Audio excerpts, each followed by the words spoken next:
Imagine acing the GMAT verbal section, one of the most crucial parts when you're targeting a high score. But it's not always that easy.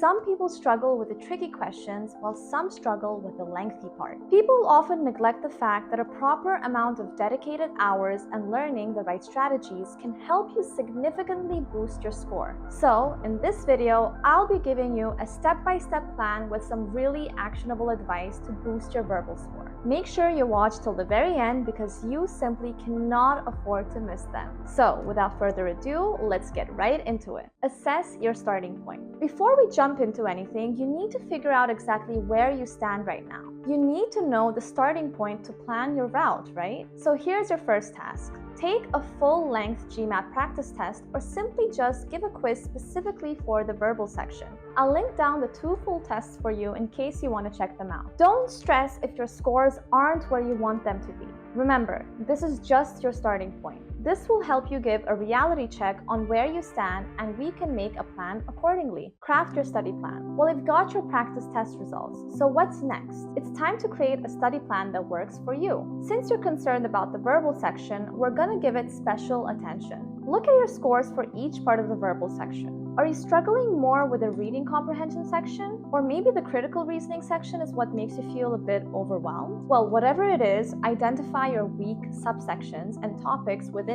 each subsection and make a solid plan and make sure you give dedicated time of your day to that topic. So here's what I suggest. Set aside at least an hour each day for verbal practice, maybe 30 minutes in the morning and 30 minutes in the evening. Split your time to strengthen your strong topics and improve your weak topics. You might need a bit more time with English materials if you're a non-native English speaker. Now let's talk about building your reading skills. This is important, especially if you're a non-native English speaker. First up, quick reading. Here's what I want you to do. Read English for at least 60 minutes every single day. This could be anything like newspapers or some business magazines. But here's the key. Don't just read passively. As you're reading, try to connect ideas in your head. Ask yourself, how does this sentence relate to the last one? Or what's the main point here? Also, you can jot down quick notes or make a little mind map. This active reading will help you understand and remember things in a much better way. One important thing that I want you to take special notice of is to pay attention to connecting words. Words like however, although, and despite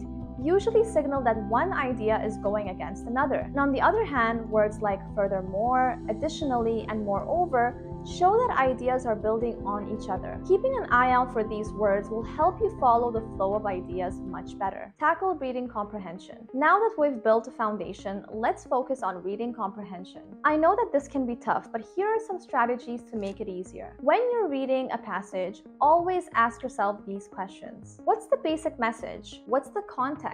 What's the purpose of this paragraph? What is the author really trying to say? Getting into this habit will seriously level up your comprehension skills. Here's a pro tip. If a question asks about something specific in the text, don't waste time reading all the answer choices. Instead, go straight back to that part of the passage and find your answer there. But what if you're not sure? Well, this is when we have to use the elimination method. Instead of trying to find the right answer, focus on getting rid of the wrong ones. Often it's easier to spot what's incorrect than to pick out the perfect answer right away. Master critical reasoning. Those tricky critical reasoning questions. They can feel like they're written to confuse you, but let's discuss some of the strategies I have for you. When tackling these questions, focus on exactly what the question is asking. Don't let fancy words or complicated sentences make you overwhelmed. Read the question carefully, then read it again. Make sure you're 100% clear on what you're looking for before you even glance at the answer choices. Then, when you look at the answers, be super critical. Even if an answer sounds good, ask yourself, does this actually answer the specific question I'm being asked? Well, often the test makers will put in answers that sound right, but don't actually address the question. Don't fall for that trap. Now that you have some strategies on how to tackle your verbal part, let's talk about some different stuff. Track your progress and keep an error log. As you're working through your study plan, you also want to keep track of how you're doing. I suggest you every week, take a little practice test or do a set of verbal questions. Keep a record of your scores. But don't stop there. Start keeping an error log. Every time you get a question wrong, write it down. But don't just write down the question. Note why you got it wrong. Was it a vocabulary issue? Did you misunderstand the passage? Did you fall for a trap answer? Well, for this, you can quickly check out the GMAT Club's error log, and I'll make sure to drop the link in the description down below. Now, that's not all. Even after identifying your mistakes, it is much more important that you go through your error log regularly. You might notice that you often miss questions with certain types of words, or that you struggle with inference questions in reading comprehension. This information is gold. It tells you exactly what you need to work on. Stay consistent and adjust your plan. I know GMAT prep can feel like a marathon, especially when you're working on improving your English skills at the same time. But consistency is your secret weapon. Make sure you're sticking to your study plan every single day. Even on days when you're tired or busy, try to squeeze in at least 30 minutes of verbal practice. Remember, a little bit every day is way better than cramming for hours once a week. And don't forget to adjust your plan based on your progress. If you notice you're still struggling in one area,